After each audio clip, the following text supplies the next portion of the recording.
और किस सेमेस्टर और उसके बाद अपना सिद्धांत की अपना परिचय देते हैं। रोल नंबर है आज की बात होती है। मैं फलना कुमारी हाँ बोल देगी, सब ग्रुप वाला एक एक करके देगा, ग्रुप जो जो बताएगा सब बताएगा। चलो ठीक है। मेरा नाम रेणुका टुडू है, मेरा रोल नंबर 14 सेमेस्टर 1 की छात्रा हूँ। हम लोग का टॉपिक का नाम है क्रिया प्रसूत अनुबंधन सिद्धांत। इसको ऑपरेट करने से पूरी दिया जाता है। यह सिद्धांत BF स्कीनर के द्वारा दिया गया था। इस सिद्धांत को हम लोग कई नामों से जानते हैं, जैसे सक्रिय अनुबंधन सिद्धांत, कार्यात्मक प्रतिबद्धता सिद्धांत, इनैमिटिक अनुबंधन सिद्धांत, साधनात्मक अनुबंधन सिद्धांत, टाइप आर अनुबंधन सिद्धांत, अतिक्रमित अनुबंधन सिद्धांत। आगे का उसी तरह से आप भी मेरा नाम अमित है।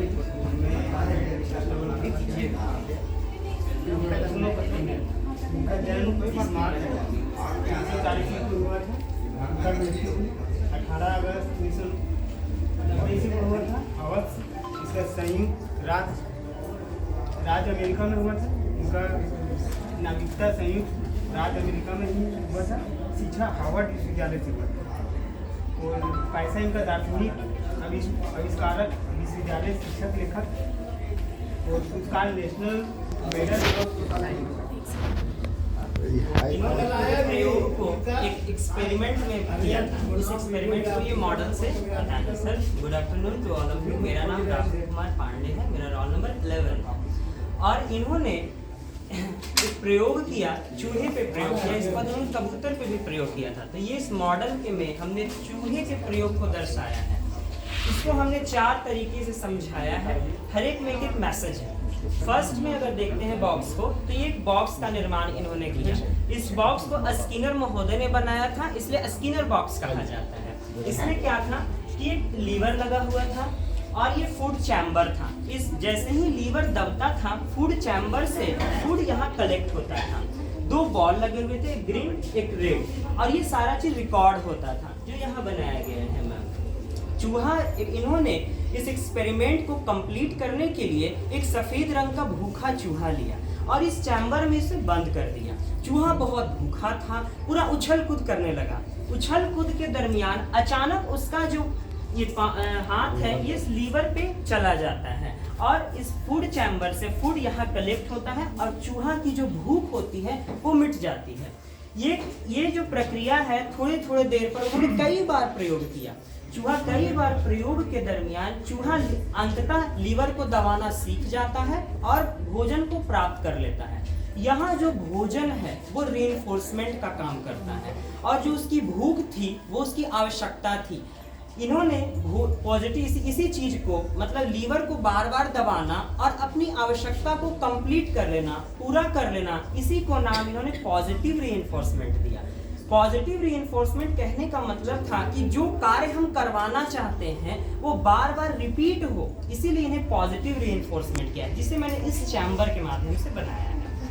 अगेन सेकंड चैम्बर को अगर हम स्टडी करते हैं तो सेम है, सारा चीज इसमें भी वही किया गया, बट इसमें फूड नहीं रखा गया। ये जो रॉड है ये इलेक्ट्रिक रॉड है, इस तरह से कंडीशनिंग की गई, अनुबंधन किया गया, जिसमें अगर चूहा इस रॉड पे टच करता है तो उसे इलेक्ट्रिक शॉक लगता है। ये इलेक्ट्रिक शॉक बार थोड़े समय पे दिया गया। अंतोगतवा चूहा अचानक लीवर पे मतलब पंजा मारता है तो उसे इलेक्ट्रिक शॉक लगना बंद हो जाता है। ये बंद हो जाने पर ये चीजें कई बार वो करता है, तब वो सीखता है निगेटिव रीइंफोर्समेंट। निगेटिव रीइंफोर्समेंट बताने का मकसद ये था ताकि हम कोई कार्य जो कर रहे हैं वो दोबारा रिपीट ना हो, इसीलिए उन्होंने निगेटिव रीइंफोर्समेंट इसका नाम दिया, मतलब वो कार्य दोबारा रिपीट नहीं होने चाहिए। थर्ड चैम्बर के माध्यम से उन्होंने पनिशमेंट को बताया है। सेम है जो इसमें सेटअप किया गया, थोड़ा सा का अंतर था। इसमें इलेक्ट्रिक रॉड में इलेक्ट्रिक दी गई, बट इसमें क्या किया, जब चूहा लीवर को दबाता है तब उसे इलेक्ट्रिक शॉक लगता है। इसके माध्यम से बताया कि यदि हम कोई गलत काम करते हैं तो हमें दंडित किया जाएगा। ये में से कंडीशनिंग का अंतर था, दोनों निगेटिव कंडीशनिंग को ही रिप्रेजेंट करते हैं। एंड लास्ट एक्सटेंशन यानी विलोपन। इसमें क्या करता है, चूहा है जो लीवर को दबाता है। इन तीनों स्टेज के माध्यम से चूहा 3 बातों को जान चुका था। पहला, यदि हम लीवर को दबाएंगे तो हमको भोजन मिलेगा, हमारी आवश्यकता कंप्लीट होगी। अगर हम सेकंड चैम्बर को करेंगे तो या हमें करंट लगेगा, करंट से बचना है तो लीवर को दबाना है। थर्ड में क्या है, यदि लीवर को दबाएगा तब उसे पनिशमेंट मिलेगी। एट लास्ट उन्होंने, उस चूहे ने क्या किया कि लीवर को दबाया तो उसे भोजन भी नहीं मिला और ना ही उसे करंट लगा। तब उसने सोचा कि ये काम करना व्यर्थ है, या धीरे धीरे वो चीजों को विलोप हो गया, लुप्त हो गया। इस माध्यम से 3-4 तरीके से उन्होंने प्रयोग किया और बताया ओवरऑल की रीइंफोर्समेंट जरूरी है। फर्स्ट में भी रीइंफोर्समेंट, सेकंड में भी, और पनिशमेंट एंड एक्सटेंशन। यदि हम किसी भी काम को करवाना चाहते हैं या किसी भी काम को, गलत कार्य को रोकना चाहते हैं, उसकी रिपीटेशन ना हो तो रीइंफोर्समेंट जरूरी है। इस एक्सपेरिमेंट में रीइंफोर्समेंट के प्रकार को प्रीति मैम बताएंगे। मेरा नाम प्रीति बदन है, मेरा रोल नंबर 15 है, मैं MA फर्स्ट सेमेस्टर पुनर्गठन अनुक्रिया का वह परिणाम है जिससे भविष्य में अनुक्रिया के होने की संभावना में वृद्धि होती है।